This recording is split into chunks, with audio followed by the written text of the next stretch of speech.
नमस्कार। आज हम पुराणों की एक ऐसी कहानी की गहराइयों में उतर रहे हैं जो हमेशा से एक सवाल खड़ा करती रही है। हम बात कर रहे हैं राहु की। हाँ, वही राहु जिन्हें हम अक्सर एक अशुभ ग्रह या फिर एक असुर के तौर पर जानते हैं।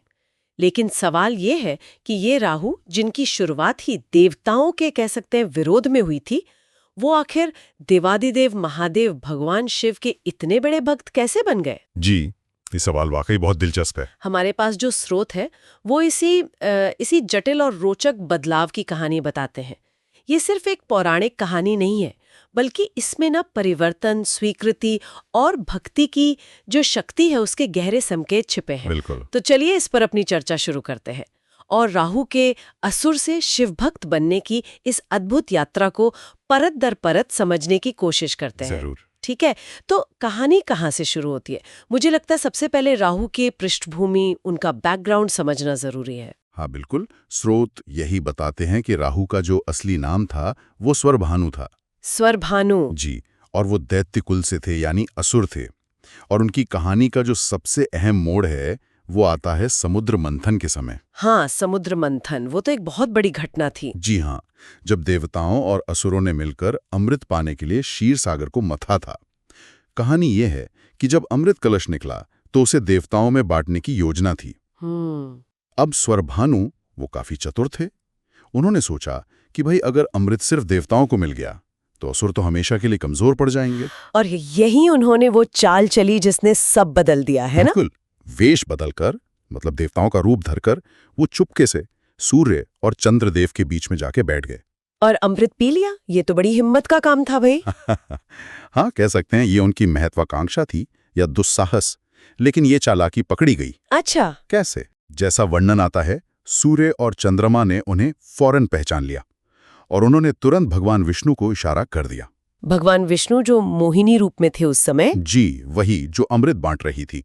उन्होंने फिर बिना देर किए अपने सुदर्शन चक्र से स्वरभानु का सिर धड़ से अलग कर दिया। लेकिन तब तक देर हो चुकी थी।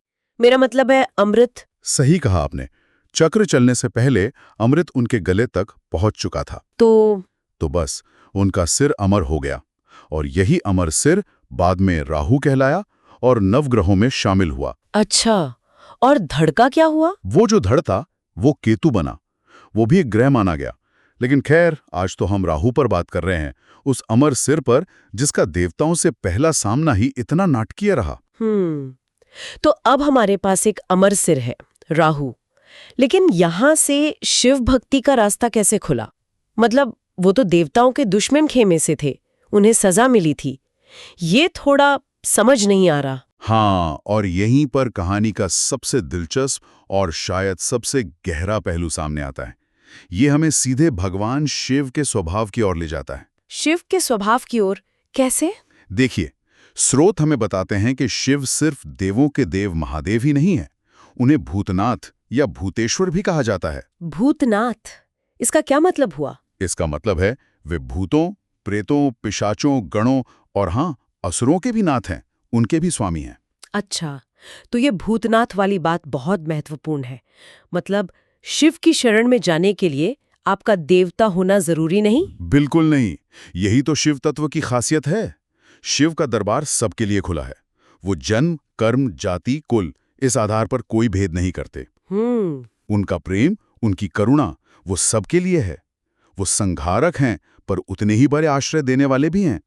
इसीलिए स्वरभानु उर्फ राहु भले ही असुर कुल में जन्मे थे, देवताओं के खिलाफ काम करते पकड़े गए थे, उनके लिए शिव की शरण का दरवाजा बंद नहीं हुआ। यानी शिव की नजर में वो भी एक अस्तित्व थे जिन्हें सहारे की जरूरत हो सकती थी। हाँ बिल्कुल, जिन्हें मार्गदर्शन और आश्रय की जरूरत हो सकती थी।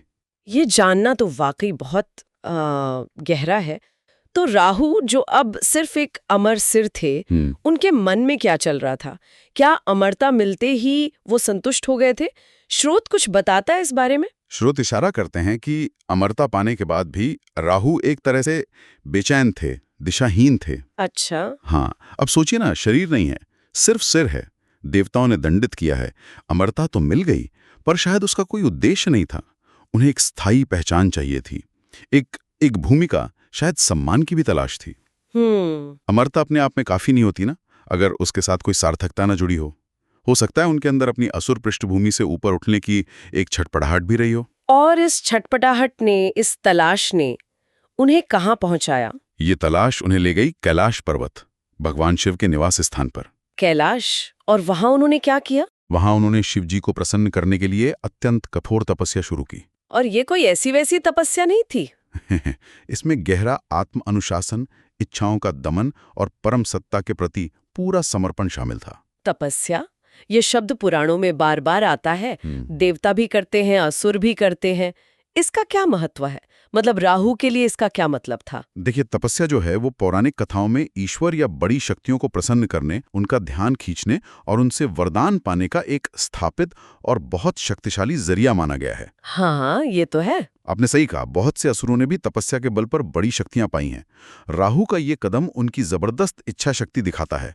वो अपनी उस अधूरी और शायद अपमानजनक स्थिति से बाहर निकलना चाहते थे। उनकी तपस्या सिर्फ शक्ति पाने के लिए नहीं थी, बल्कि ये एक गहरे बदलाव की इच्छा थी, ब्रह्मांडीय व्यवस्था में एक सम्मानित जगह पाने की जबरदस्त इच्छा। ये उनके अंदर के असुर से ऊपर उठकर कुछ और बनने की कोशिश थी। और क्या उनकी ये कोशिश कामयाब हुई? क्या फल मिला उनकी इस कठोर तपस्या का? हाँ, बिल्कुल। कहानी कहती है कि भगवान शिव राहु की इस अटूट निष्ठा, उनके कठोर तप और शायद उनके अंदर जो बदलाव आ रहा था, उसे देखकर प्रसन्न हुए। शिव तो आशुतोष है, जल्दी प्रसन्न होने वाले हैं। जी हैं। तो उन्होंने राहु को दर्शन दिए और वरदान मांगने को कहा। और राहु ने क्या मांगा या शिवजी ने क्या दिया, ये कहानी का सबसे अहम मोड़ है ना? हाँ, ये वाकई निर्णायक मोड़ था। शिवजी ने राहु को मुख्य रूप से 2 वरदान दिए और इन वरदानों ने राहु के अस्तित्व को पूरी तरह से बदल दिया। अच्छा, क्या थे वो वरदान? पहला वरदान था, तुम 9 ग्रहों में स्थान पाओगे। 9 ग्रहों में स्थान? जी। और दूसरा, मनुष्यों के कर्म और भाग्य पर तुम्हारा प्रभाव रहेगा। मनुष्यों के भाग्य पर प्रभाव? ये तो बहुत बड़ी बात है। इसका मतलब क्या हुआ? मतलब एक असुर जिसे देवताओं ने सजा दी थी, वो अब ग्रहों में गिना जाएगा और लोगों की जिंदगी पर असर डालेगा। हाँ, ठीक यही मतलब है। ये सिर्फ एक वरदान नहीं था, ये तो राहु का ब्रह्मांडीय व्यवस्था में कह सकते हैं पुनर्स्थापन था, उनका एकीकरण था। बाप रे। सोचिए, उन्हें न सिर्फ एक खगोलीय पिंड के रूप में पहचान मिली, बल्कि ज्योतिष शास्त्र में एक बहुत महत्वपूर्ण स्थान मिल गया। नवग्रहों में राहु और केतु भी छाया ग्रह माने जाते हैं। ज्योतिष की गणनाओं और भविष्यवाणियों में उनका बहुत महत्व है। हाँ, सुना है। और मनुष्यों के जीवन की घटनाओं पर, उनके उतार चढ़ावों पर, उनके कर्मों के फल पर असर डालने की शक्ति मिलना, ये उन्हें एक साधारण अमर सिर से कहीं ज्यादा ऊंचा दर्जा दे गया।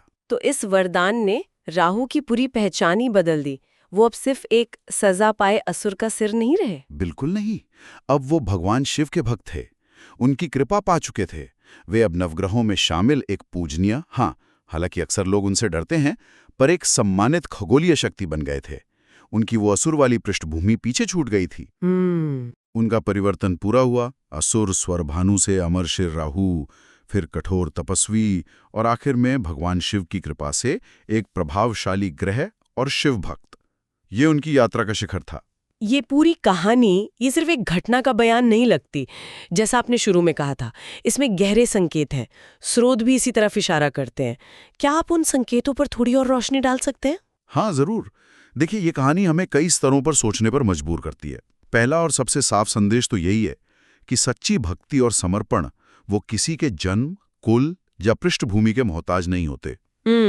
राहु असुर कुल से थे, देवताओं के साथ छल किया था।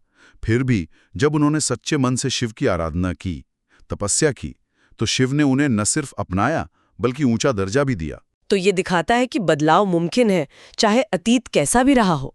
हाँ, बिल्कुल। ये परिवर्तन और रूपांतरण की संभावना का एक बहुत मजबूत प्रतीक है। ये कहानी दिखाती है कि शिव की शरण में आने वाले के लिए अतीत की गलतियां रुकावट नहीं बनती, अगर वर्तमान में सच्चा पछतावा और समर्पण हो। राहु की कहानी शिव के उसी परम करुणामय और सबको स्वीकार करने वाले स्वभाव को उजागर करती है, जिसकी हमने पहले बात की थी। उनका वो भूतनाथ वाला रूप, हाँ। वो किसी को भी मना नहीं करते अगर कोई साफ दिल से उनकी तरफ आता है। ये दिखाता है कि दिव्यता की कसौटी बाहरी पहचान नहीं, बल्कि अंदर की निष्ठा है। अगर हम इसे थोड़ा और ज्योतिष से जोड़कर देखें, राहु को अक्सर एक पाप ग्रह या कष्ट देने वाला ग्रह माना जाता है। इस कहानी के संदर्भ में इसे कैसे समझें? ये अच्छा सवाल है। हाँ, ज्योतिष में राहु और केतु भी को अक्सर चुनौतियों, भ्रम, अचानक होने वाली घटनाओं, सांसारिक इच्छाओं और मोह से जोड़ा जाता है। हाँ, यही सुना है। लेकिन उन्हें सिर्फ नकारात्मक रूप में देखना शायद अधूरा है। शिव का वरदान क्या था कि उनका मनुष्यों के कर्म और भाग्य पर प्रभाव रहेगा। ये प्रभाव कर्मों के हिसाब से फल देने वाला हो सकता है। राहु व्यक्ति को भौतिकता की तरफ खींच सकता है, लेकिन साथ ही वो अचानक सफलता, प्रसिद्धि और लीक से हटकर सोचने की ताकत भी दे सकता है। अच्छा। उनकी कहानी हमें याद दिलाती है कि उनमें असुर तत्व का अंश था, जिसे शिव की कृपा ने काबू में किया, एक दिशा दी। ज्योतिष में उनका प्रभाव शायद इसी द्वंद्व को दिखाता है, भ्रम और स्पष्टता, भौतिकता और आध्यात्मिकता के बीच का संघर्ष, जिससे गुजरकर ही इंसान आगे बढ़ता है। वो बदलाव लाने वाले भी हो सकते हैं। तो संक्षेप में कहें तो राहु की ये यात्रा असुर स्वर भानु से शुरू हुई, जिसने छल से अमृत पिया, फिर भगवान विष्णु ने दंड दिया तो अमर सिर यानी राहु बने, फिर अमरता में भी अधूरापन लगा, दिशाहीनता लगी तो कैलाश पर कठोर तपस्या की जी। भगवान शिव प्रसन्न हुए और वरदान दिया, नवग्रहों में स्थान मिला, मनुष्यों पर प्रभाव डालने की शक्ति मिली। और ये सब मुमकिन हुआ शिव के उस सब को अपनाने वाले भूतनाथ स्वभाव के कारण और राहु की अपनी जबरदस्त इच्छा शक्ति और भक्ति के कारण। बिल्कुल सही, आपने एकदम ठीक सारांश बताया। ये यात्रा एक असुर के दंडित होने से शुरू होती है, फिर आत्मखोज और तपस्या से गुजरती है और आखिर में एक सम्मानित खगोलीय शक्ति और शिव भक्त बनने पर खत्म होती। ये शिव की असीम कृपा और सच्ची भक्ति की जो बदलने वाली ताकत है, उसका एक अद्भुत उदाहरण है। ये दिखाता है कि कैसे समर्पण और तपस्या वो किस्मत को भी एक नई दिशा दे सकते हैं। कम से कम पौराणिक कहानियों के दायरे में तो यही दिखता है। वाकई ये कहानी सोचने के लिए बहुत कुछ देती है, सिर्फ एक पौराणिक कथा नहीं है ये। हाँ, और स्रोत हमें शिव की इसी सबको स्वीकार करने वाली सोच पर छोड़ते हैं। ये हमें गहरे सवाल पर सोचने को मजबूर करता है। क्या सवाल? सवाल ये कि अगर दैवीय कृपा, शिव की करुणा एक ऐसे अस्तित्व का भी कायाकल्प कर सकती है जिसे पारंपरिक रूप से नकारात्मकता यानी असुर और संघर्ष से जोड़ा गया हो, उसे ब्रह्मांडीय व्यवस्था में एक अहम भूमिका दिला सकती है, तो ये हर प्राणी के अंदर मौजूद बदलाव और ऊपर उठने की क्षमता के बारे में क्या संकेत देता है? चाहे किसी का अतीत कितना भी उलझा हुआ या अंधकार में क्यों न रहा हो, क्या उसमें बदलने की, एक बेहतर दिशा पाने की संभावना हमेशा मौजूद नहीं रहती? ये एक विचार है जिसे हम अपने साथ ले जा सकते हैं।